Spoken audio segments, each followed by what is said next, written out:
अखिलेश के क्षेत्र में जमकर बरसे योगी आदित्यनाथ।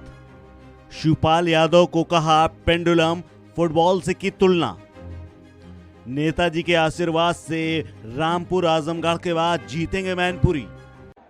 भाइयों बहनों, मैं इस अवसर पर नेताजी श्री मुलायम सिंह जी को विनम्र श्रद्धांजलि भी अर्पित करता हूं। उन्हें इसलिए भी श्रद्धांजलि अर्पित करता हूं क्योंकि उन्होंने 2019 में ही, आपको याद होगा, नेताजी का दिल्ली में संसद का वह ऐतिहासिक भाषण, जब उन्होंने देश की संसद में कहा था कि 2019 के लोकसभा चुनाव के बाद जो भी चुनाव अब होंगे, चुनाव के पहले उन्होंने कह दिया था कि अब तो आएगी तो भाजपा ही। और आज नेताजी के ही आशीर्वाद का परिणाम था कि आजमगढ़ और रामपुर जैसे समाजवादी पार्टी के परंपरागत दुर्ग को ध्वस्त करते हुए भारतीय जनता पार्टी के प्रत्याशी भारी बहुमत से दोनों लोकसभा सीटों पर परचम लहरा करके आज से 3 महीने पहले विजयी हुए थे। और इसलिए एक बार फिर से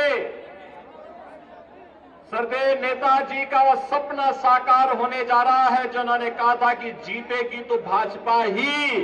और वही भाजपा के लिए आपसे अपील करने के लिए मैं आज फिर से एक बार इस करहल विधानसभा क्षेत्र मैनपुरी में आपके बीच आया हूं। कुर्सी के हैंडल में बैठना पड़ा था और फिर उनको वही चीज याद आ जाती, कभी कभी उनको याद आता है। भाइयों बहनों, जीवन में पेंडुलम कभी नहीं बनना चाहिए। पेंडुलम का कोई लक्ष्य नहीं होता है। आजकल एक अंतर्राष्ट्रीय स्तर पर फुटबॉल का टूर्नामेंट हो रहा है, फीफा का। फुटबॉल की तरह जब भी व्यक्ति घूमता है, एक किक मारता है, दूसरा दूसरी तरफ से मारता है, उस बेचारे की स्थिति नाचने की होती है। कुछ लोग फुटबॉल बन गए हैं, उनकी कोई गति ही नहीं है। फुटबॉल बनने से बचना होगा। मैं आपसे पूछना चाहता हूं, आपके विधायक यहां कोरोना कालखंड में यहां हालचाल लेने के लिए आए थे क्या? आएंगे भी नहीं, क्योंकि उनको आपके पास आने की फुर्सत ही कहां।